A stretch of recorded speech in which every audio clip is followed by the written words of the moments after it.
Okay, I can start slowly, I guess. So welcome to our webinar today again, which we are organizing as part of the ANAMET Library's Digital Scholarship Program. I have three invaluable speakers today. They are going to talk about digitalization and 3D modeling of the subterranean structures of Hagia Sophia and GIS applications for understanding the historical water supply. Actually, let me introduce them to you briefly. If I start with Çiğdem Özkan Aygün Hanım. She currently works at the Department of Humanities and Social Sciences, Istanbul Technical University. She does research in Byzantine archaeology, and she is the director of the scientific research project of Istanbul Technical University on Hagia Sophia subterranean structures and its surroundings, including the Acropole, Topkapı Palace subterranean, and Hippodrome subterranean as well. Her current project is water supply at First Hill of Constantinople and sunken Cistern at Hazar Lake. She has been a co-applicant and director of the field research of British Institute at Ankara, supported project Water in Istanbul, Rising to the Challenge.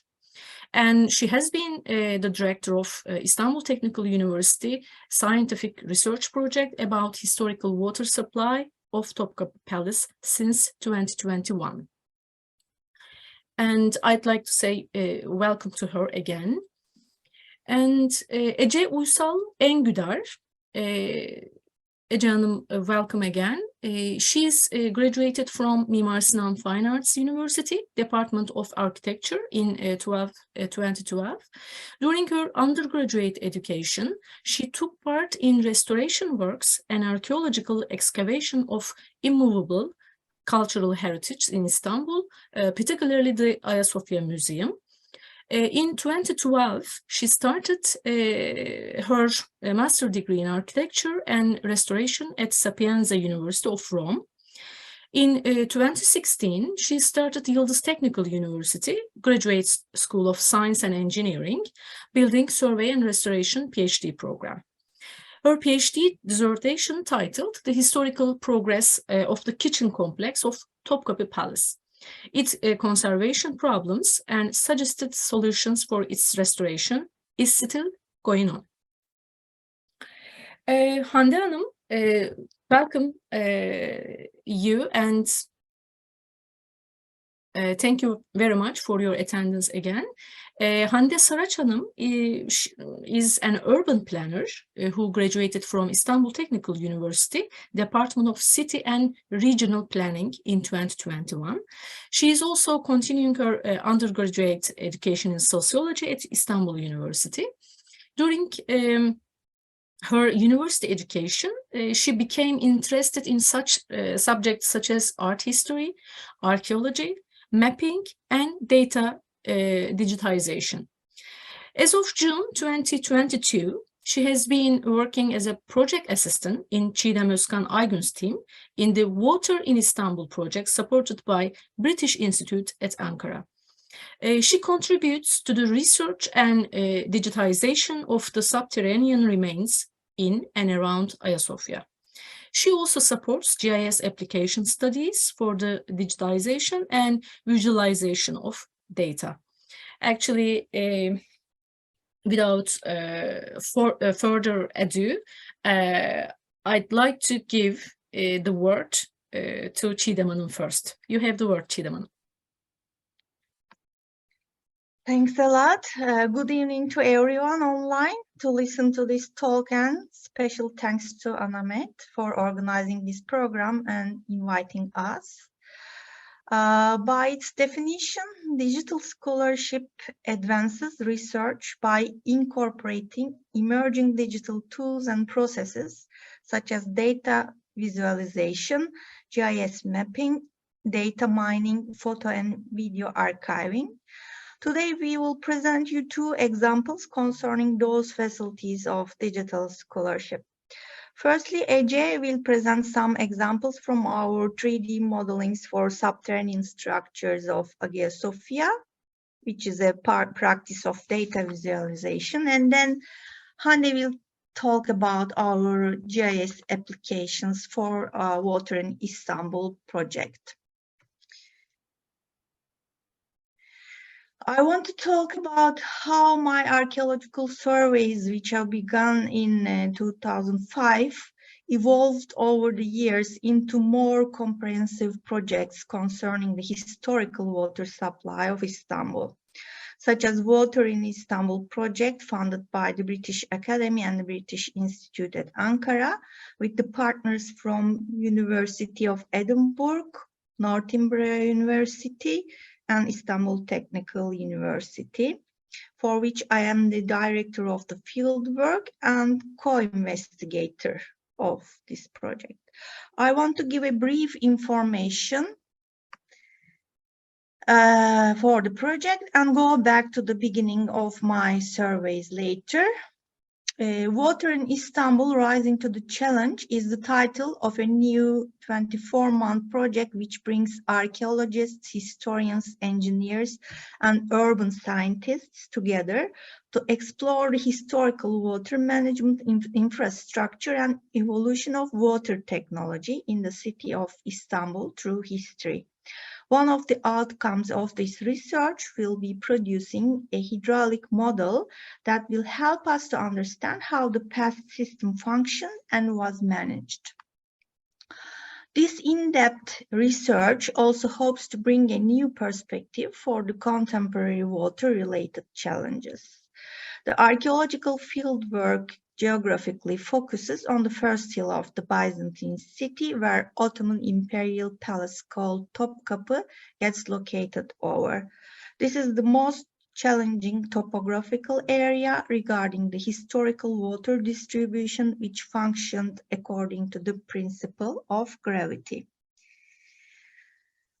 Now I want to talk about a little bit how we have arrived to this project.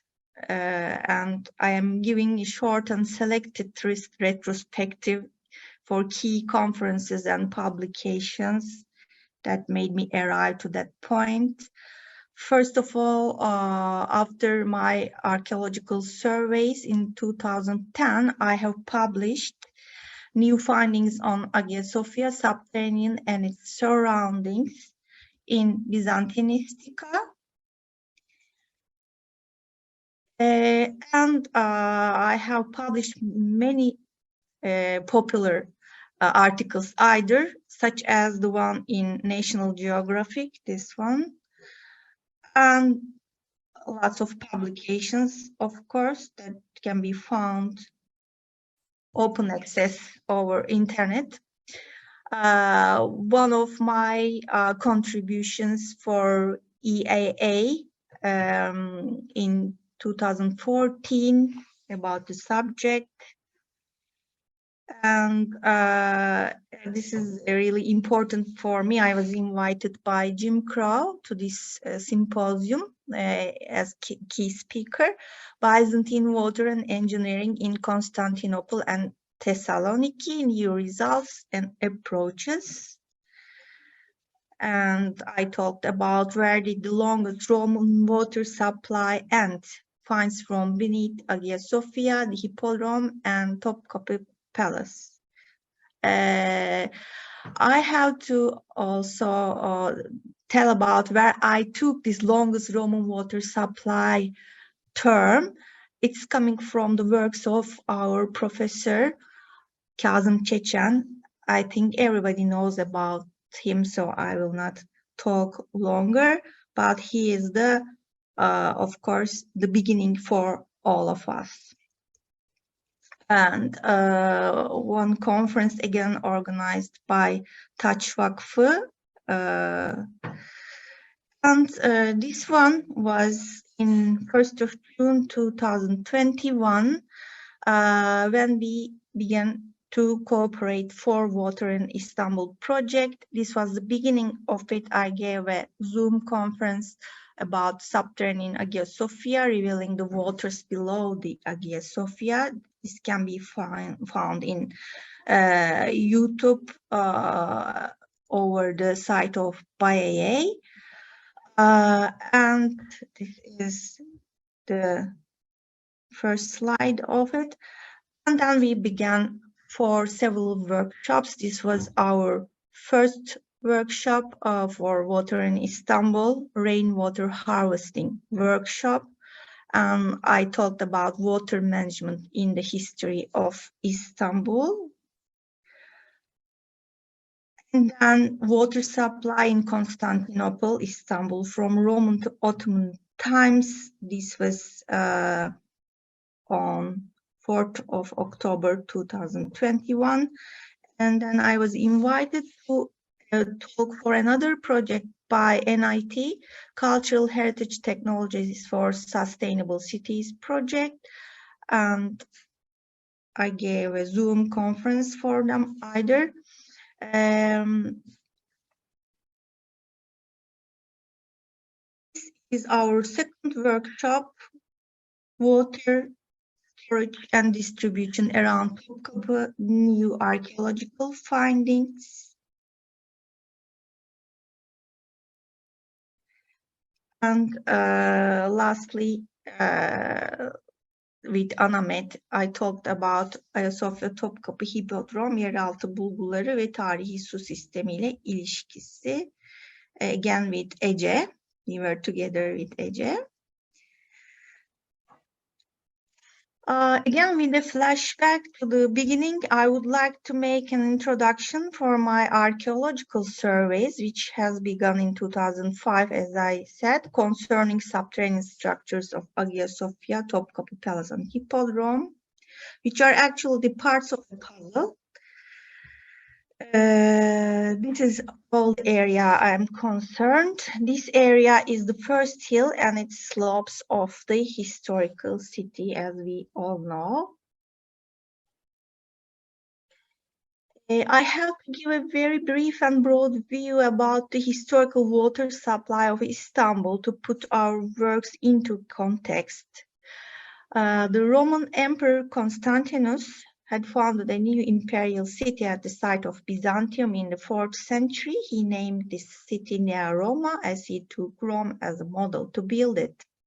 Although the location was perfect for its strategic advantages, controlling the sea trade for defensive purposes, it was lacking sufficient freshwater resources, which were vital for an evolving settlement.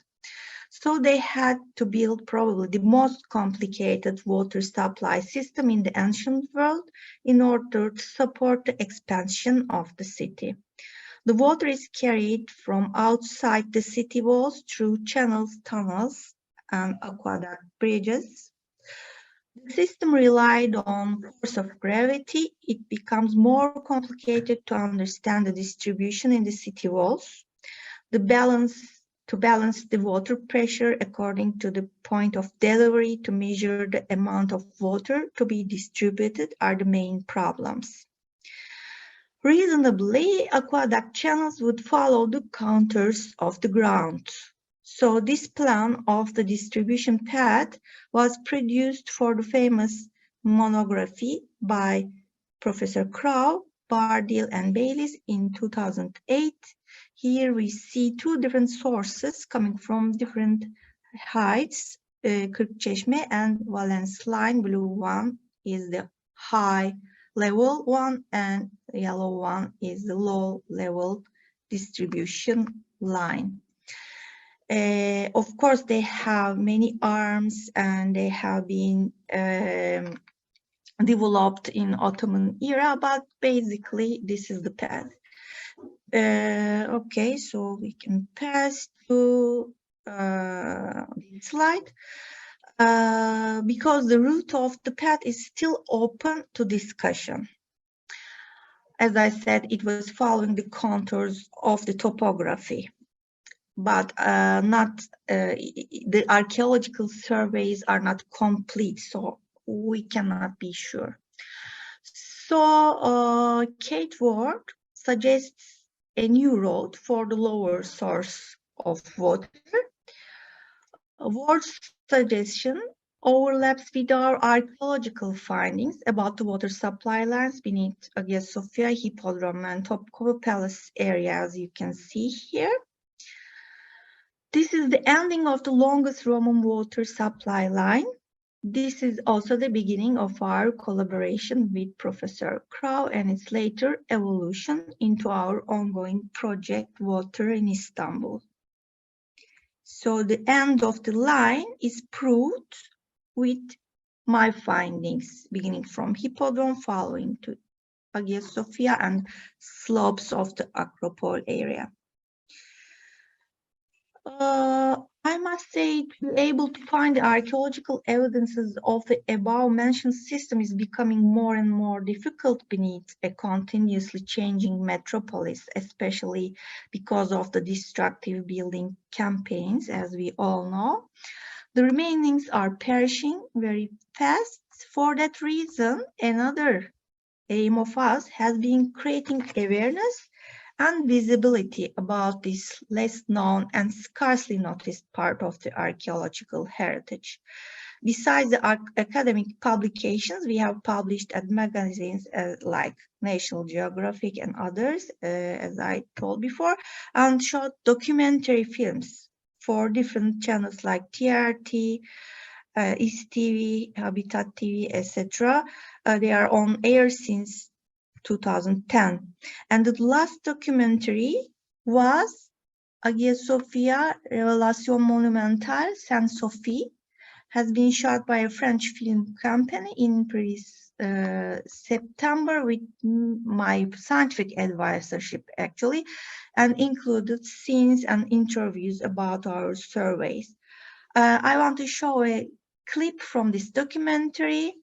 Those documentaries based on our photo and video archive has been also used by universities and has been a good practice for digital scholarship in sense of using information and communication technologies to teach and collaborate.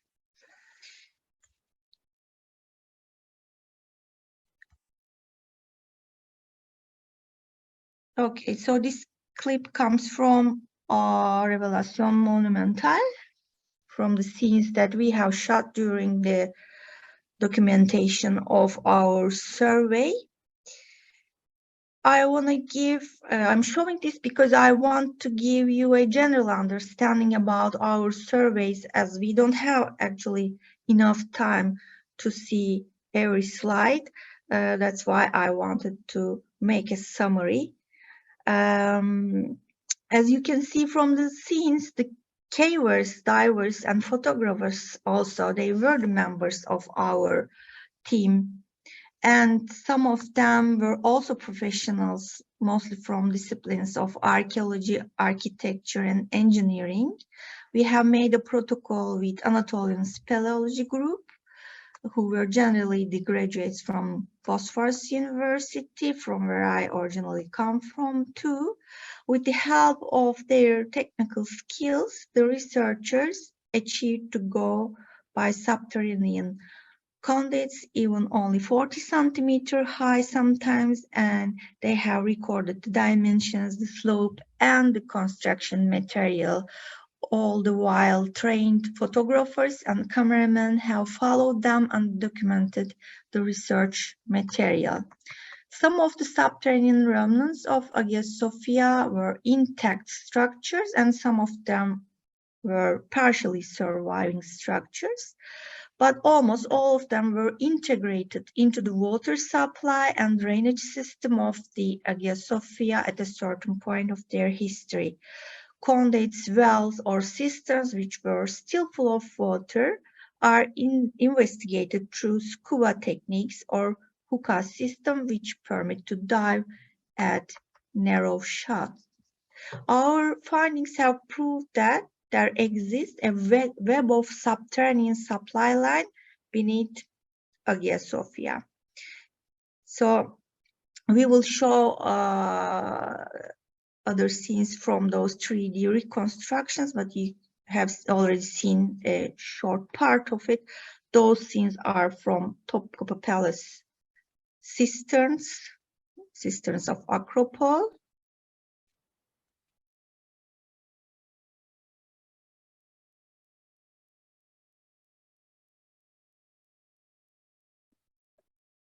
Okay. We have produced and utilized underwater and terrestrial remote operating vehicles like those ones for the inaccessible areas and documented all the research through photos and videos with their help either. This is a general plan showing the places of the main supply lines, drainages, and some of the subterranean structures that we have identified and created 3D reconstruction and restitutions. Of course, it has been extremely exciting to have the chance of revealing still unknown aspects of this wonderful structure, which has been well studied by the scholars since more than a century. I will not give the details for the wells, all of them, more than 9 that we have identified, but I just put this one. This is another topic of our survey showing the groundwater capacity actually. I only, as I said, showed the first well, which was also mentioned by earlier sources either, like Grello in 17th century. You see the engraving, a detail from the engraving from Grello. He thinks that this is the well which opens into the Grand Cistern under Hagia Sophia. This well is also mentioned by Antoniades in 1907 in his Ekphrasis. The earliest records about it comes from 15th century by Buondelmonti. Buondelmonti mentions a 22 cubit, approximately 11 meter deep cistern, and it corresponds to the depth of the well which we have recorded. The photo is taken from inside of the water. As you can see, it's very clear. We have analyzed it and found out it's still drinkable. And there are records in the Ottoman era that it had healing properties, either especially for the heart diseases. That's the way how we explored some of the wells. And from the inside again. And this is a general summary of the data that we have found through our survey about the wells, and we have applied it over GIS, Geographical Information System. Another subterranean structure that we have realized 3D reconstruction is the one beneath Ezonartex, which is 4-meter wide structure, double line of cross walls, 1.3 meter high, supported by 23 piers.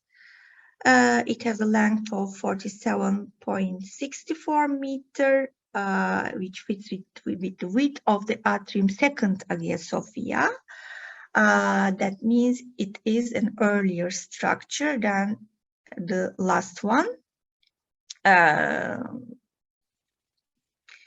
So this is another photo to compare its height, and here you see a cross section from 3D model of this subterranean vaulted structure. Here you see how it looks in reconstruction.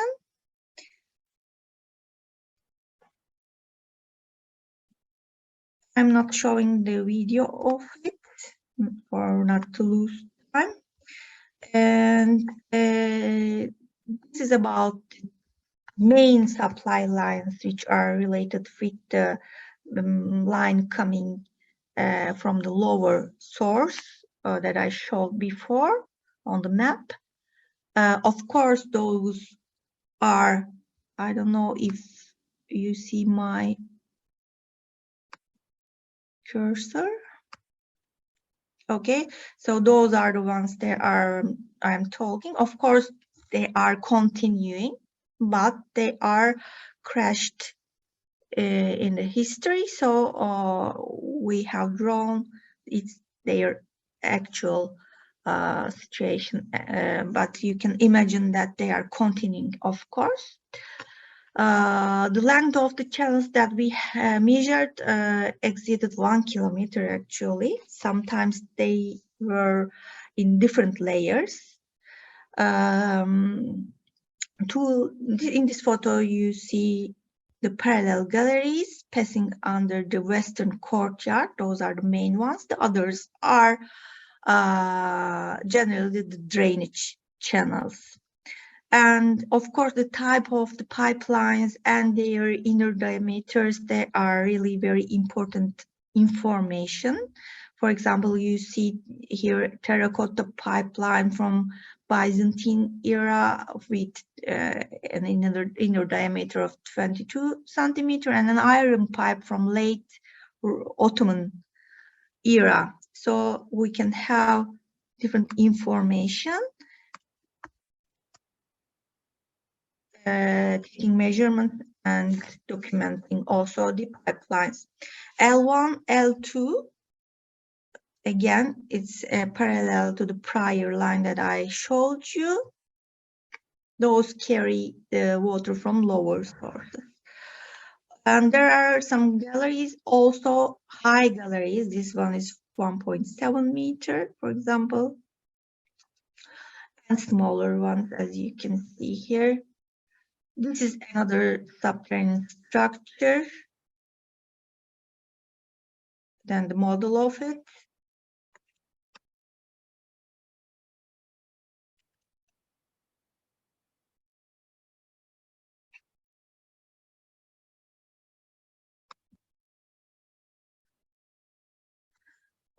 Okay, today actually we will talk about this structure more. We will talk about the crypt, so-called Hippodrome, beneath the northern courtyard. A detailed analysis of this structure is in press actually by Anatolian Studies, which will come in the, I think, first month of 2023, forthcoming issue. This is how we entered in it, and this is the measured plan of it. It's, as I said, located between the northwest and the northeast outer buttresses of Hagia Sophia. We here also can see the later interventions from its west, north, and south. We have produced 3D models. This is an orthographic view from the model. Ece will talk about the reconstruction process, so I'm not talking about it. And I think she will show a video of this one, the same one, probably. I must say that I worked with my student Ceyda Yücesoy, who is an architect. She's in Yale University now, so she could not join us. But I must thank her. Of course, we have worked together for long hours to produce all those models and videos with exact measurements.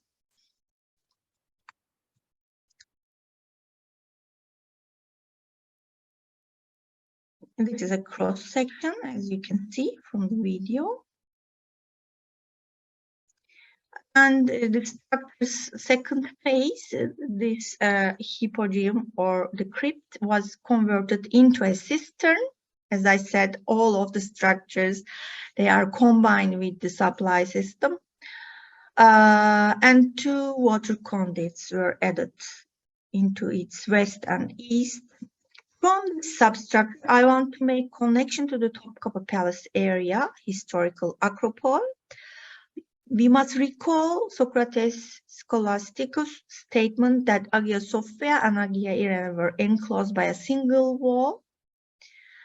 Historia Ecclesiastica, 5th century source. The 2 churches were connected to each other from the beginning, spatially and liturgically, and the northern courtyard was the common space between them.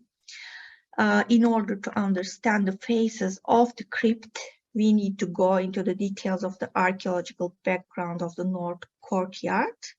You can find those details in our forthcoming article, as I said, by Ioanna Arnavitoudou and Emma Gunari from Aristotle University. Okay, so we will talk a little bit about the geographical information system applications. We have been collecting data from different sources, and all data is archived in GIS, archaeological results and measurements, maps, Ottoman archives, literature, GPR results, all of them are archived in GIS. Here we see all of those data processed on 3D elevation model.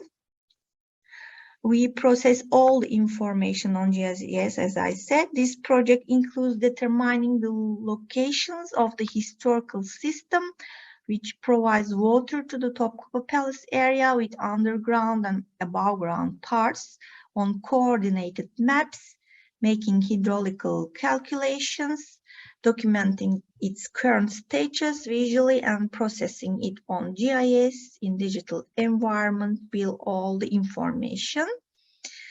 And a digital elevation model is created for 3D analysis of the region. It's extremely vital for our study to understand the historical water transmission, which works with gravity. I will show you some photos from the structures that we have studied under Topkapı Palace courtyards, which played strategical role in the water supply. I will not talk for all of it, but for example, this one, Dolap Ocağı, is very strategic. Two gigantic interconnected wells are located in the first courtyard of the palace. The so-called small well, this one, has a diameter about 6 meters, more than 6 meters actually, and it's as deep as 26 meters. There was 8 meters of water when we have dived in it, whereas the big well has a diameter, as you can see here, 5.2 and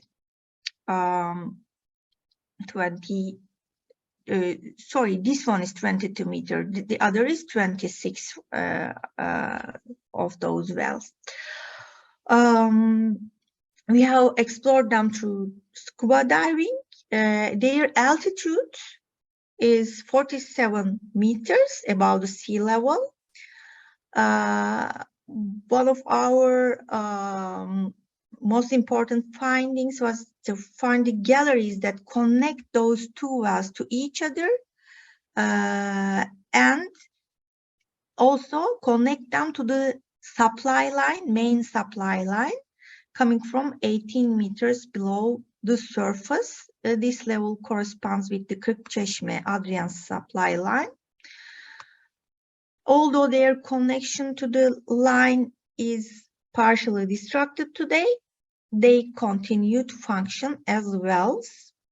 And we have also found out their connection with the other cisterns on the slopes of the Acropole. This is showing us similar examples. This is from Spain, actually, the pump fields. They are called Nuria.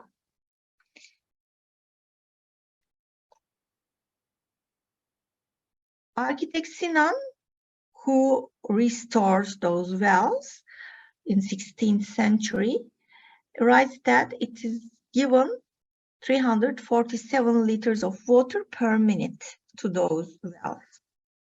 So it was also used in the Ottoman era as a main source actually for the kitchens and then for all of the area. Although this system was built in the Byzantine era, it was lost by time when Ottomans invaded the city. It had been rediscovered by architect Sinan in 16th century and totally renovated as an Ottoman architectural structure. You can see here the connection between themselves, and also see the terracotta pipeline. We have found a channel descending from those wells toward the cistern number 7 in our map. on the slope, as I said. It's possible that the same supply line feeds Mangan Quarter, which housed an imperial palace, arsenal, and churches. Those are the channels connecting the wells to shore of the Acropole. This photo is from another cistern beneath Harem area. This is the other slope of the Acropole on the other side. Dolap Ocağı, the wheel pump, was on the eastern side, and this is on the western side of the slopes. As you can see here, it's really high.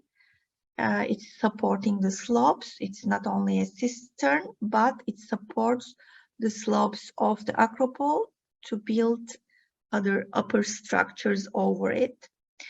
It can be dated to 4th century.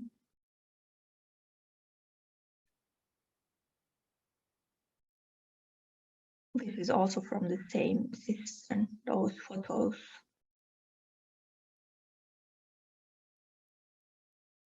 This is entrance to another one in the 3rd courtyard. This is how it looks from inside. We understand from the hydraulic cement, it was continued to be utilized in the Ottoman era. Ex-manager Zarif Orgun says that it was supplied by Halkalı waters.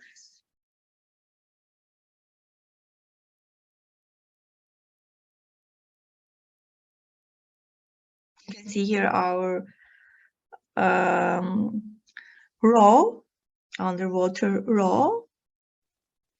We were sanding it before that we enter into the places. This is a very interesting, huge calligraphy, Allah, which shows us another proof for Ottoman usage of the same cistern. Of course, this spolia is another subject. I'm not talking about it. And this is the L cistern that I have mentioned actually at the beginning to connect the crypt with the Acropole area. This is the L cistern, which is one of the biggest cisterns in the area actually. It preserves its original entrance. And there is partially water, still water in it. And those are again on the Marmara Sea slopes, those cisterns with Ionic post capitals. Tezcan suggests that this cistern must be belonging to 9th, 10th century Greek cross-plank church, inexistent today, of course. Lastly, I want to talk about GPR, ground penetrating radar results that we have collected data from this GPR for our GIS.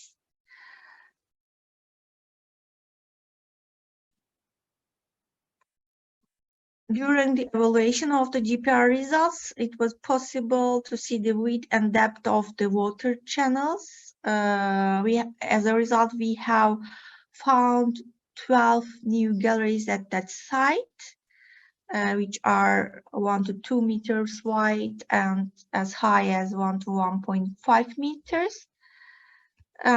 We have found other substructures either in the area. Actually, it's not so easy to comment on them. This is how the anomalies in GPR are seen. So our experts about GPR in the university, Caner İmren, and assistants are working about this. This is about an existence of another subterranean structure and other GPR lines around Hagia Sophia on the east and west and over Yerebatan. And with this GPR work, we have detected 19 new galleries. we showed it on topography. This is how we enter the data into GIS. This is from our GPR work with 100 megahertz antenna with Caner Bey and his assistants in the courtyard of archaeology, Istanbul Archaeological Museums.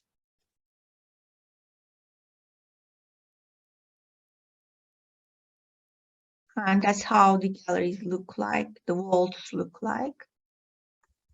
This is again the collection for GIS.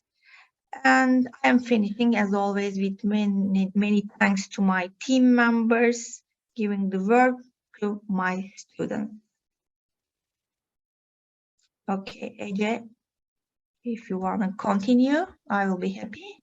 Thank you for your presentation. Okay.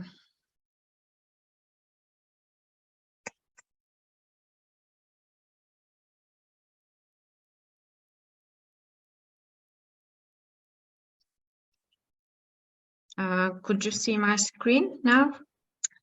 Yes, we see. Okay. Hello everyone. This is Ece Uysal Engüdar. I am conservation architect and currently doing my PhD in Yıldız Technical University. I would like to thank to Animate Library team for inviting us and also Dr. Aygün and Hande, and would like to say welcome to our guests.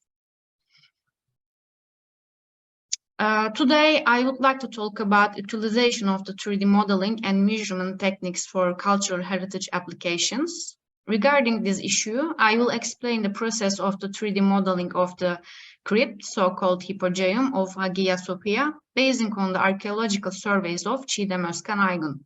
And all the images from this subterranean structure are taken from the article in press by Anatolian Studies. 3D modeling is currently being used in various areas, such as visual arts, marketing, architecture, and cultural heritage. These utilizations are specifically preferred in line with the requirements of each area. For instance, in this case, you can see the utilization of the 3D modeling in architecture. In the architecture field, 3D modeling is basically used for expressing the main idea, functions, and evolution of your design, as you can see in the first figure. On the other hand, it is also used for demonstrating the final version of your project, including textures, volumes, the relation between the environment and your design to express your idea visually, as you can see in the second figure. 3D modeling is also used for cultural heritage, which the architecture is part of it. Besides the scientific usage, which I will explain you in the next slide, 3D modeling helps to introduce and make understandable the design phases of the cultural heritage in an educational way. By 3D modeling, you can create realistic videos and animations. Moreover, you can transfer your 3D modeling to virtual reality. This will help to introduce your monument in an international way. As an example, I would like to show you this video, which demonstrates the design phases, textures, details, and proportions of the facade of the Santa Maria Novella Church located in Florence, Italy. The facade was completed by the Renaissance architect Leon Battista Alberti in 15th century. So we can watch this video for a while, and in this video you can see the geometry and the proportions of the facade.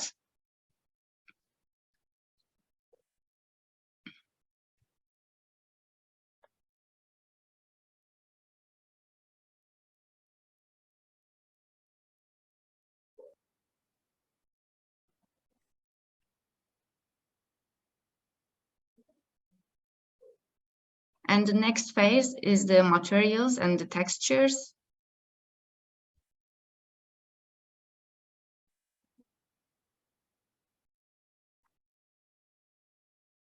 And lastly, you can see the architectural elements. And if you're interested with this video, you can find more videos from YouTube. The channel is named 3D Science Studio.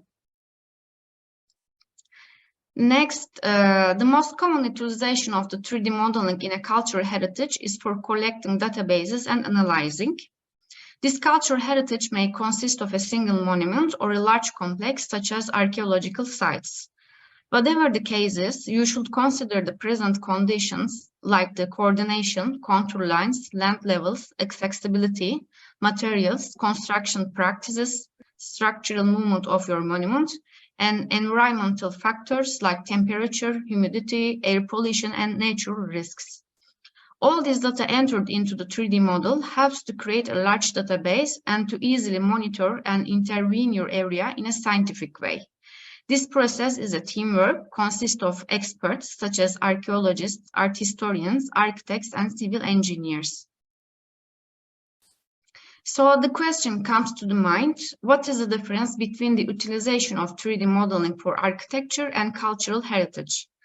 As you can see in the figures, architectural representation is intended to reveal design ideas and the concept by ignoring some system details, which means it demonstrates the imagination rather than reality. On the other side, you should show all structural aspects such as system details, materials, textures, construction practices, and degradations as they are historical evidences. So we can say a 3D model of a cultural heritage is not about what you expect to see, it should represent the reality. To create a 3D model and render, which software we use? There are many of them, such as SketchUp, Archicad, Revit Architecture, 3D Max, Blender, and Allplan. For renderings, V-Ray, Corona, Lumion, and Enscape. So a 3D model program serves to create the volumes, while a render program serves to create realistic visuality. By rendering, you can obtain realistic photos, videos, and animations. These programs serve mostly the same purposes, although they have different interfaces. So the choice is up to the user's preference. For instance, I prefer SketchUp when expressing the evolution of my project and Revit Architecture for specifying the system details as 3D model software, V-Ray and Lumion for rendering.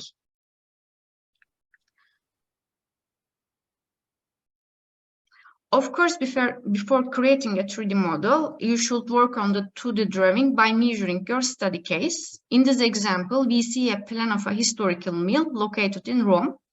Principle of the measurement is to create a reference line. This reference line becomes your base frame for measuring the other points of your structure. For instance, in this plan, we can see the baselines, the beginning of the measurements. And then by taking measures of multiple traverses, you get the form of the outline. These are the traverses, and multiple traverses to measure. And this plan now becomes your outline. So you repeat the same process for the section as well. This time you take vertical measures considering your baseline. So this is your baseline in the section, and these are the vertical measures from up to down. In the end, you will have the outlines of plans, sections, and facades. The next step is adding photos by using outline designs as a base. These photos should have a clear view, being detailed, visible, comprehensible in terms of brightness and colors, so that you create a realistic view which indicates textures and materials on your 2D drawing. In this process, you can use AutoCAD and Photoshop. For instance, in the plans and sections, you can see all materials and textures in grayscale. So these photos will help to design all of them. The importance of a 2D drawing is to detect material types and periods. You can see in the first part. Degradations and interventions. For each situation, you should add patterns to express your analysis. For instance, in this facades, you can see multiple colors and patterns, and each of them shows a different degradation and intervention. So this will help to create an international language in this field. The methodology that I mentioned before was applied for the crypt so-called Hippodrome of Hagia Sophia, basing on the archaeological surveys of Çiğdem Özkan Aygün. As I said before, all the images from the subterranean structure are taken from the article in press by Anatolian Studies. First step is preparing a sketch drawing. Then you take the measures from the monument on the sites and note them on it. Once the survey process was completed, referring to your measures, you design your 2D drawing in AutoCAD. So you will have plans and sections in 2D. In this example, you can see the section and plan of the Hippodrome, so-called Hippodrome, which is prepared in AutoCAD in 2D with measures. The 2D drawings prepared in the CAD file are imported to the 3D program. In this project, the program Blender is used. 2D drawings help to complete the 3D modeling. This version of the model consists of only the volume without the texture. Like in the first figure, you can see your volume or mass without any texture. The photographs taken from the monument are attached on the surface of this volume as a texture. The next figure shows your mass or your volume with the texture where you take the photos from your working area. To make your 3D model more understandable, you can also add lights like in this project. Here, the light sources are not visible. You can only see the affection area of them. Here. When your 3D modeling is fully completed, you can render as a photograph. If you prefer to walk around your monument virtually, you can add cameras in your 3D modeling and render.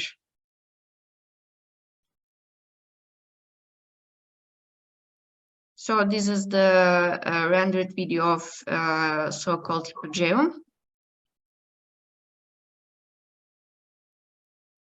You can walk around inside of your monument.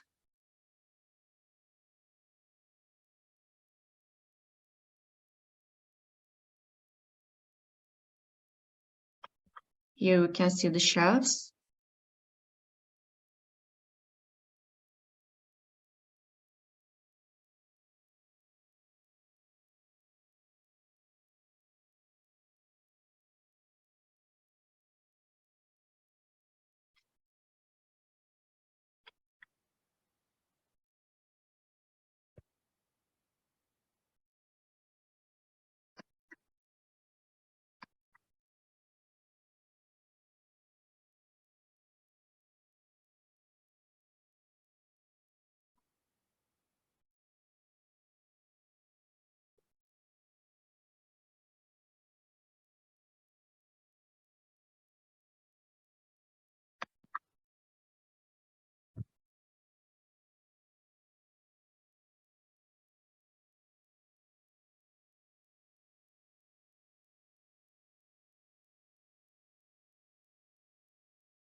Thank you for listening to me.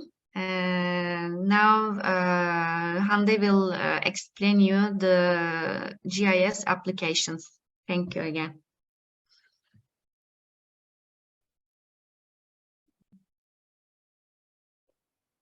I'm sharing my screen.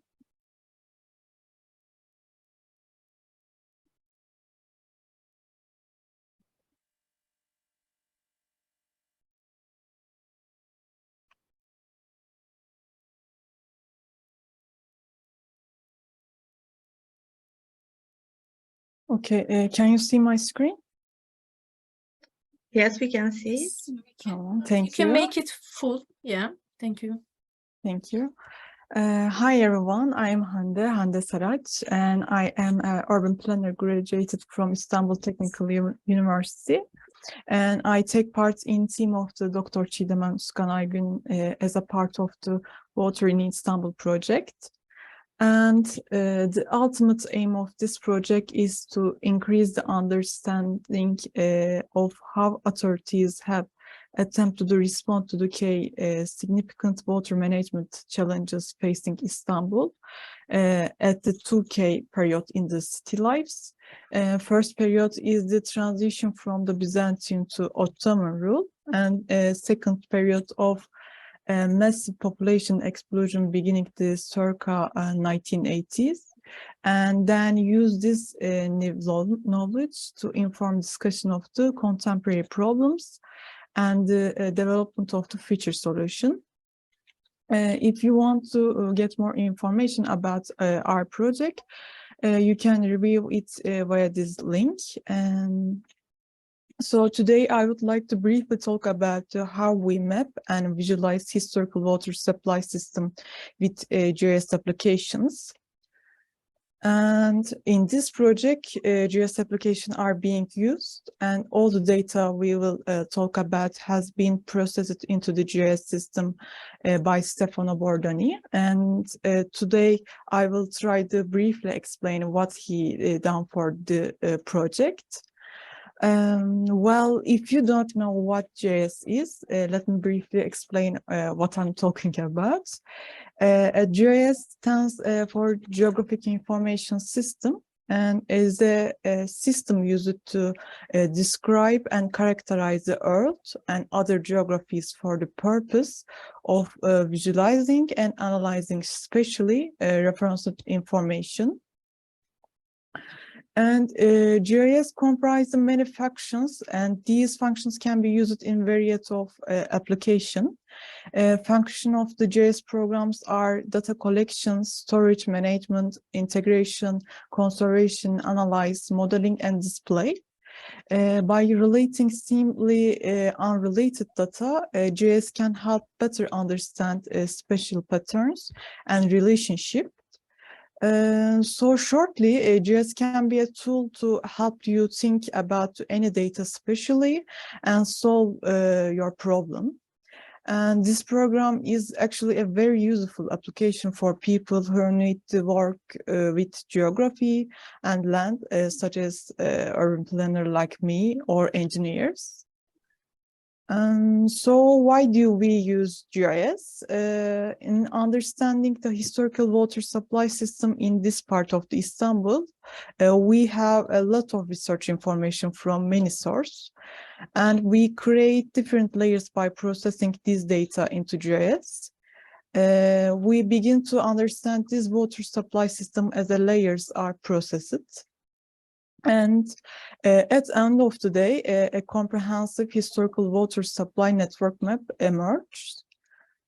And in GIS application, data can be in one of the two forms, vector and rasters. Vector data is also divided into the three features: point lines, line features, and area features. Point features shows the location of the data. Points have 0 dimension, therefore you can measure neither length or area with these data sets. For example, a well in the Hagia Sophia can be an example of point feature.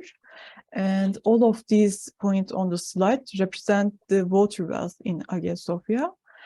And line feature is a linear data with a defined beginning and end, the length of which we can measure. For example, a historical water line can be an example of this data type.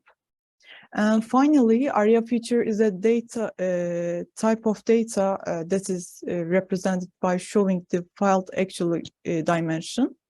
Hagia Sophia itself is an example of this data type as a structures.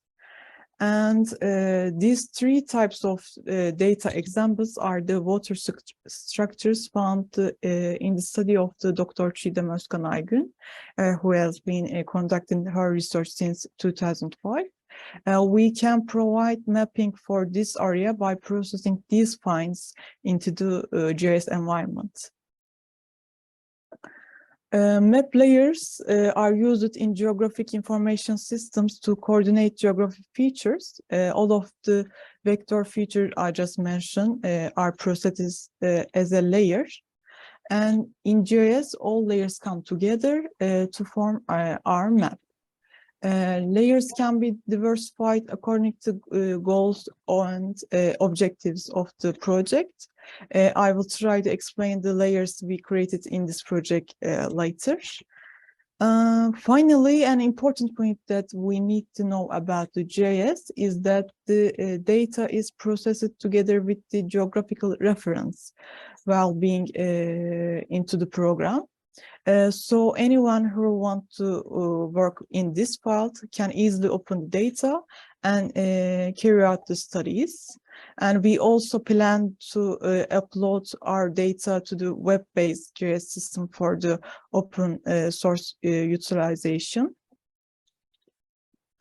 And here is the plan of the system I was talking about. This plan shows the current water supply system of the first hill, Istanbul and its surroundings.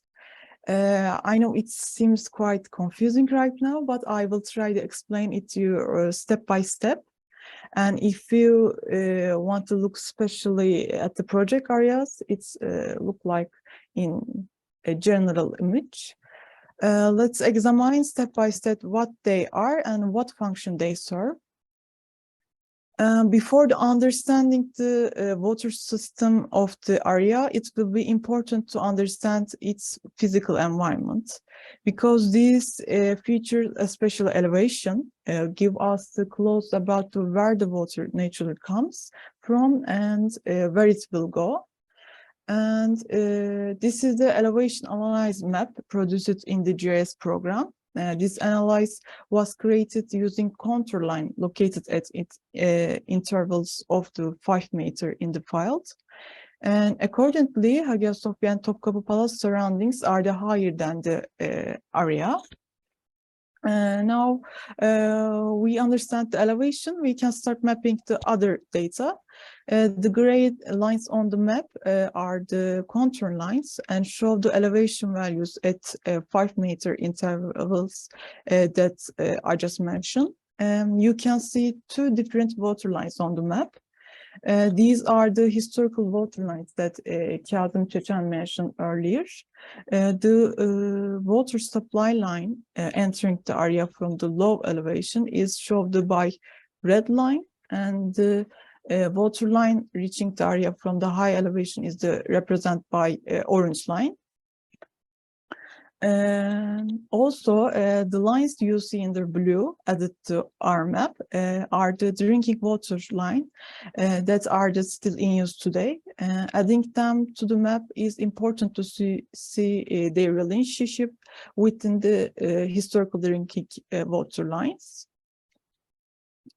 And we add the building layers to our map in order to see the existing construction in the area, to understand the relationship between them and water supply line. Now we have started to understand the file a little bit. We can start to take a closer look to look at our research area. As mentioned before, the fact that this area has been a very important position throughout the history in terms of the religion and administration shows that this place has a high need for water. We know that there is the 43 cistern structures described by Hülya Tezcan in and around the Topkapı Palace. And the cisterns that you see as an area feature on the map are the cisterns that have been entered and measured. But it is not possible to enter some cisterns today, and we have shown the cisterns that we know specially with the blue triangle symbol on the map. And we can start processing our point features, and the yellow points are the Byzantine area wells and cisterns on the map, which are the oldest structures in the area. And also water structures from the Ottoman period were added. On the left map, the places shown with dark yellow points show the early Ottoman water structures, and the brown points on the right map represent the late Ottoman water structures. Finally, we can take a closer look at the structures. You can see the water wells and water channels in Hagia Sophia on the map. These data were taken from the studies of the Çiğdem Özkan Aygün and added to a GIS environment. The yellow points are the 9 wells in Hagia Sophia, and light green areas are the previously mentioned water channels and subterranean structures. And when we examine the works in and around the Topkapı Palace, the points are the water structures and blue areas are cistern structures. The lines in the purple represent the water supply line in the Topkapı Palace and show the connection between the water control towers, fountains, and cisterns. And we can take a closer look at the water supply system in the Topkapı Palace, and the green line visible on the map. It is a system consisting of the 2 wells and a channel connected to the wells, which is referred to as a dolap ocağı, and a channel that carries water from these wells to the cisterns in the sea direction has been identified. And the source of this study is the archaeological survey studies Çiğdem Özkan Aygün. And the water supply systems that appear in the light blue on the map are the distribution system that provide water to the harem in Topkapı Palace. And also channels obtained by transferring the data taken from studies Aygün. And we can examine the Hippodrome structures, known as Sultanahmet Square today. The place you see in the green is the Stefano structures in the southern part of the Hippodrome. And there is a cistern, a reservoir gallery in the interior of Stefano. In addition, the line shown in the yellow is the water line parallel to axis of the Hippodrome. There is a water branch from this water line to the serpent column. Finally, I would like to talk about what works are being done right now. The meaning of the GPR is a ground pedestrian radar, and GPR is a geographical based measurement device in the investigation of the layers of the underground. And the areas you see in the yellow on the map are the areas designed for GPR study. And with the research of these areas, studies to determine the historical water supply system map of Istanbul continue. The plan for the historical water supply system on the Istanbul's first hill can be seen when all the layers I have mentioned from the start to end are integrated. And this plan you can see on the left was created by the adding these layers over the satellite image. And when we look a little closer to the project area, it can be seen in this way. I would like to inform you that this is not a completed work. Our work continues. At the same time, the 3-dimensional drawing, this area continues throughout the GIS systems. The gray areas you see indicated the topography, and the red areas on the pictures are the cistern structures I just mentioned. And all data continues to be processed to be used for the Water in Istanbul project, which will end off with a symposium in March. And I feel very lucky to be a part of this project, and I'm especially grateful to be a part of Dr. Çiğdem Özkan Aygün's teams. And thank you for listening. Thank you for attention.